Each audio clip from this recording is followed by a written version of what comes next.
1934. Berlin. Listerfeld. Karl Ernst, 29 years old, was on his knees before a firing squad. The order came from Adolf Hitler.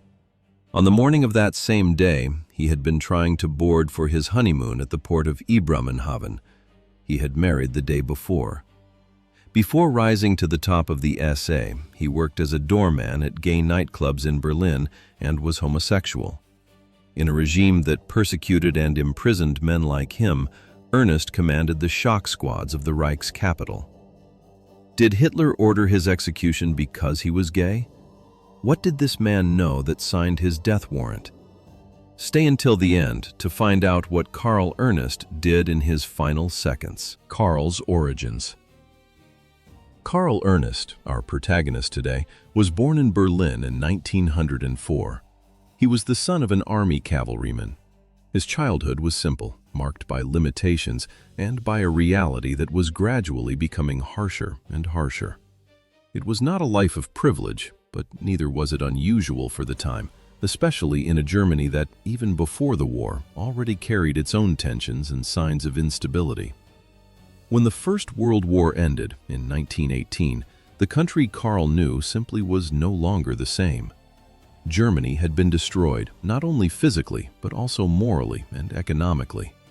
The Treaty of Versailles imposed severe conditions, humiliated the nation before the world, and left deep scars on German society. The economy collapsed, inflation spiraled out of control, and within a few years, money had completely lost its value, and the savings of entire families were reduced to nothing, practically overnight.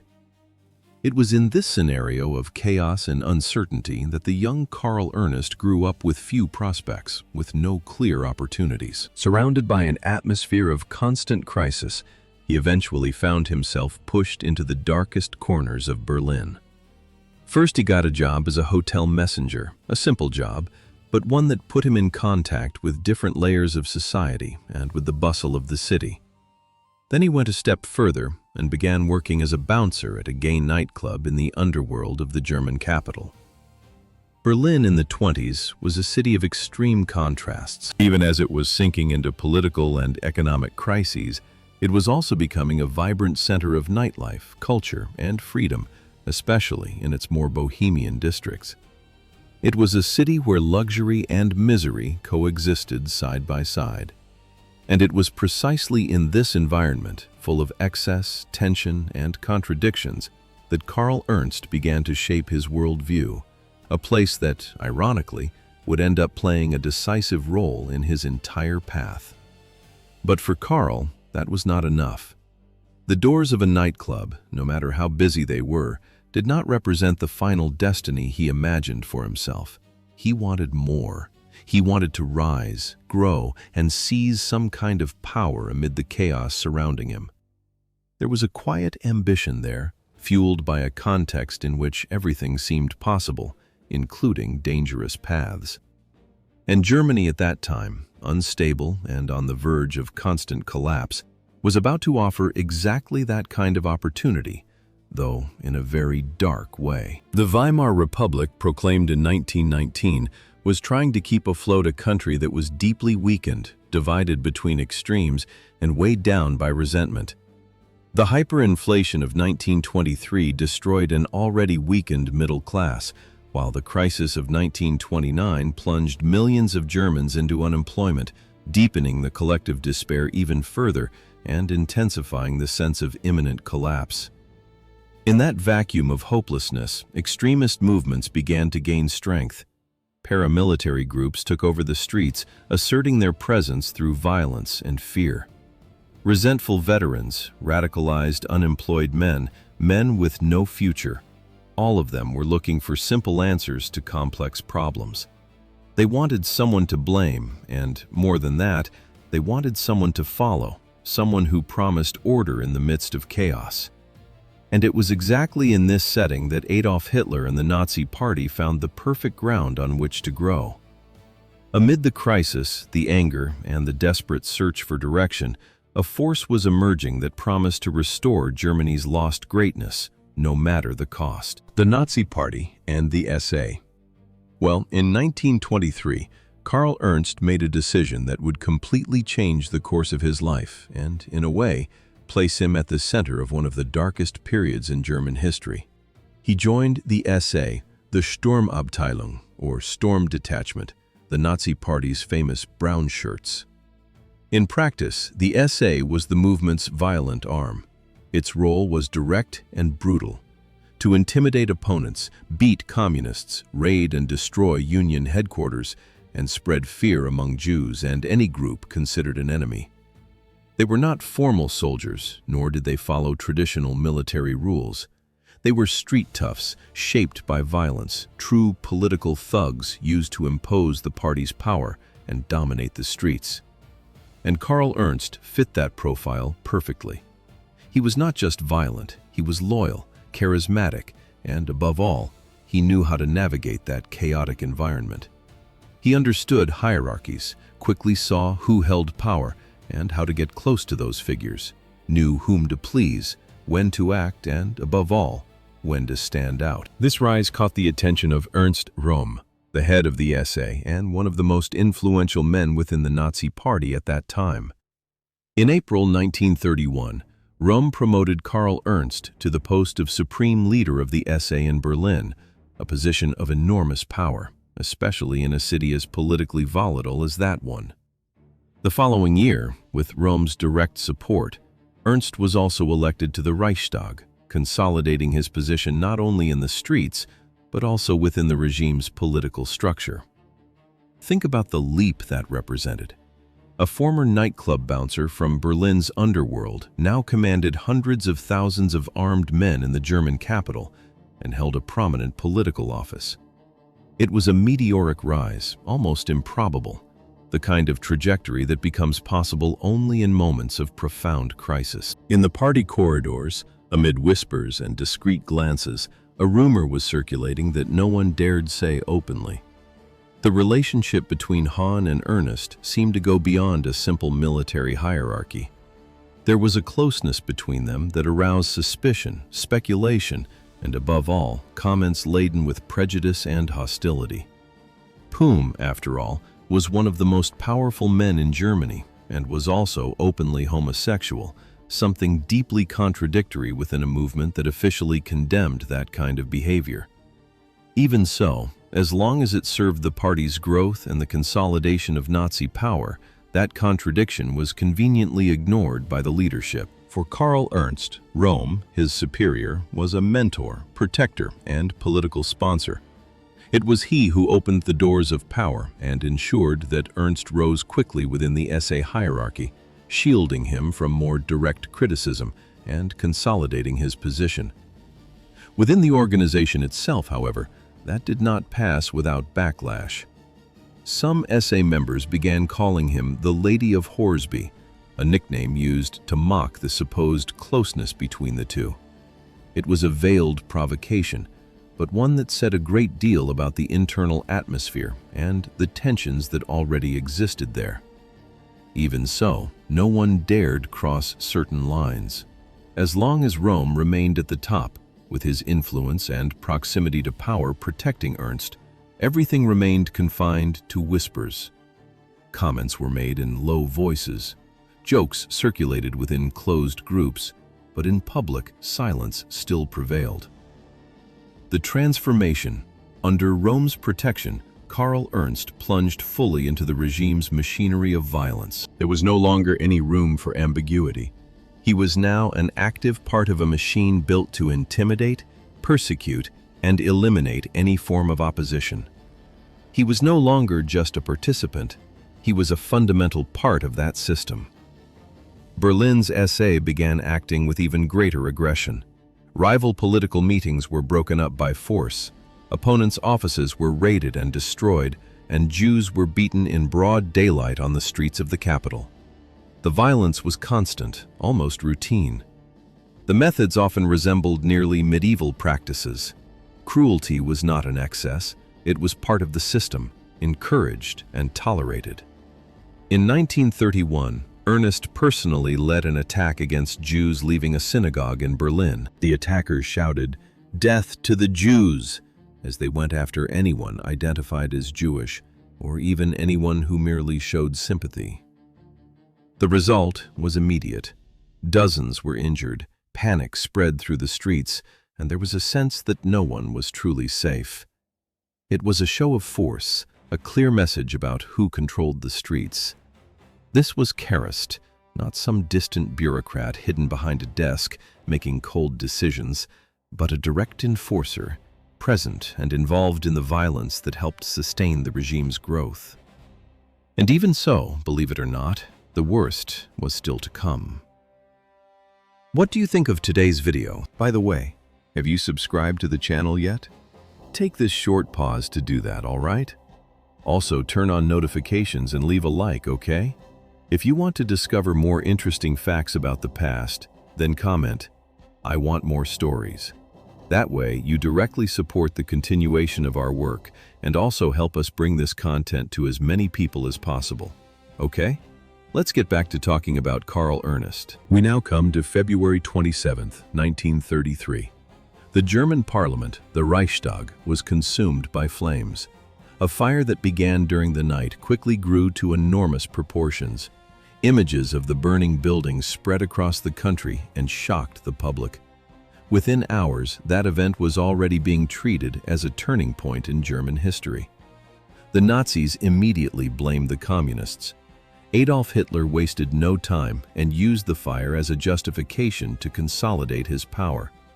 Shortly afterward, he signed the Reichstag Fire Decree, suspending fundamental civil liberties and authorizing the mass arrest of political opponents. It was a decisive move, the moment when Germany's already fragile democracy practically ceased to exist. As for the fire itself, there are still historical debates to this day, but some accounts and interpretations suggest that Karl Ernst may have played a direct role in the operation. According to those versions, he led a group of SA men who, using a possible underground access route, spread gasoline and other flammable materials inside the building, helping the fire spread quickly. If that is true, and many historians consider this hypothesis plausible, the impact is hard to ignore. The former hotel bellboy, the nightclub bouncer, now linked to one of the most decisive events in the history of the 20th century. In January 1933, when Hitler became chancellor, the SA already had about 3 million members, an impressive number, roughly 30 times larger than what the Treaty of Versailles allowed for the German army. It was a massive force, often disorganized, but extremely useful to the regime, especially in controlling the streets. And in Berlin, control of that machine was in the hands of Karl Ernst. He directly commanded that structure in the capital, while also exerting influence over the so-called SA Field Police, a tool used to persecute, intimidate, and eliminate opponents. In practice, Ernst had become one of the most powerful figures in Germany at that moment, with both political and violent reach. The SA's success ended up creating its own poison. The more the organization grew, the harder it became to control, and the more threatening it seemed, even to those who had helped bring it to power. Ernst wanted more, much more.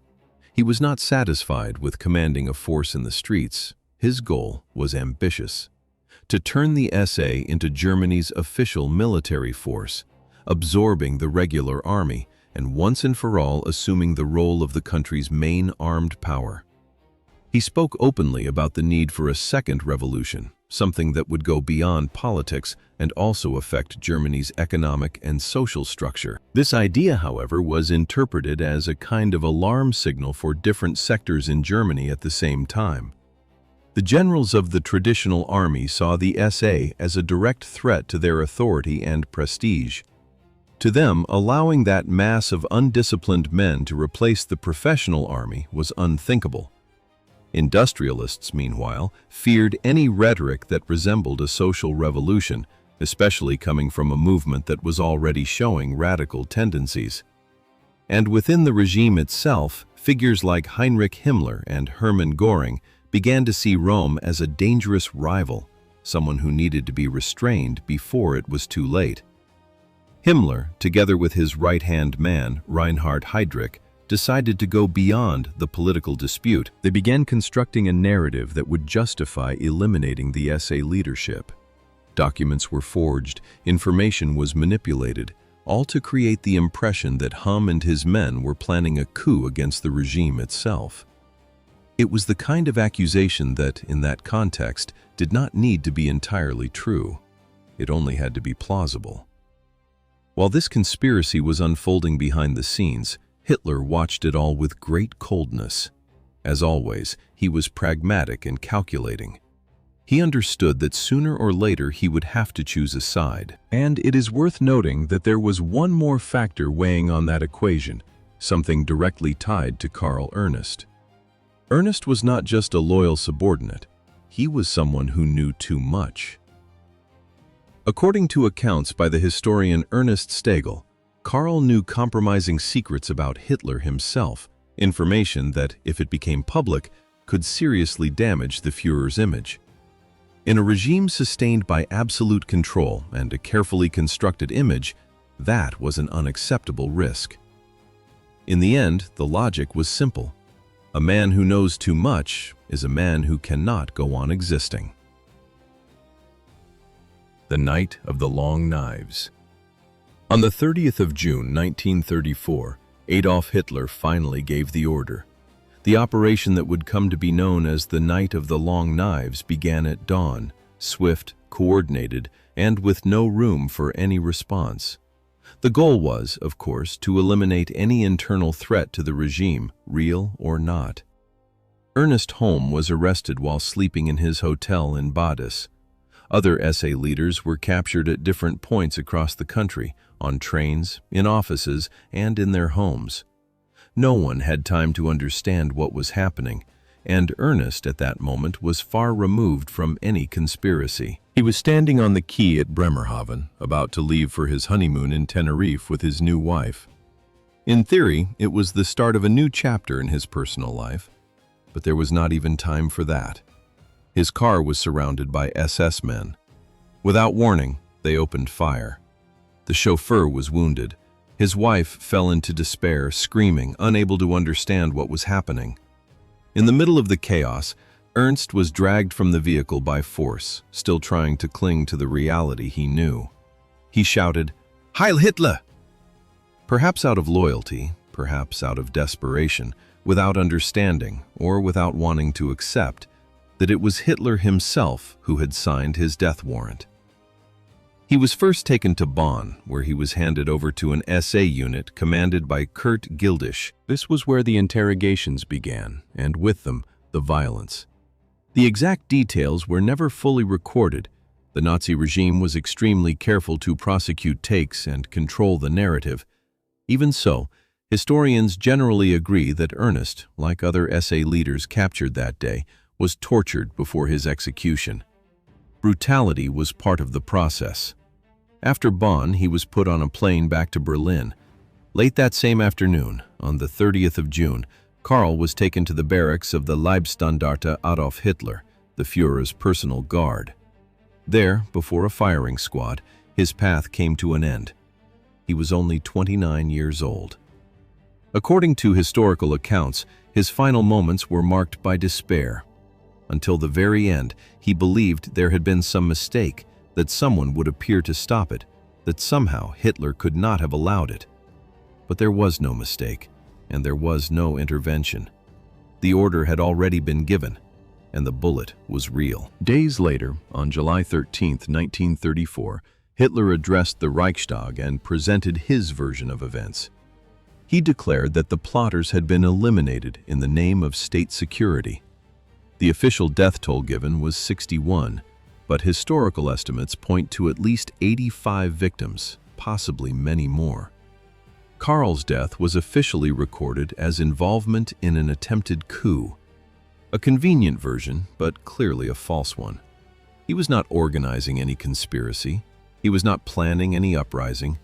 He was simply on his way to his honeymoon. Karl's rise and fall exposes an uncomfortable truth about the Nazi regime, and more broadly, about any system built on fear and blind loyalty. No enforcer is indispensable, and no accomplice is ever truly safe. The very system you helped strengthen can, at some point, turn against you with the same efficiency and without the slightest hesitation. Ernst took an active part in the regime's violence. He helped persecute, assault, and consolidate the power of a political machine built on terror. For a time, that earned him power, influence, and protection. But in regimes like that, protection, folks, is never the same as safety. It is only a temporary illusion. And in the end, he was destroyed by that same machine, as Victor Klemperer wrote about the victims of the Night of the Long Knives. Quote, "It did not escape many people that several of those victims had played the central role in bringing Hitler to power." End quote. The line carries a weight that is hard to ignore. Many of the men who helped build a regime were later deemed expendable by it. The executioner became a corpse, and the machine devoured its own operators. Because when power is sustained by fear, the only guarantee it offers is this: sooner or later, anyone can become the next victim. Do you think Karl Ernst was a victim of the regime he helped build? Or was his end simply the inevitable consequence of choosing to serve a monster? Leave a comment below. I want to know what you think. If you made it this far, you already know what to do. Leave a like, subscribe, and turn on the bell so you do not miss any of the upcoming videos. Thanks for watching. See you soon. Take care, and until then.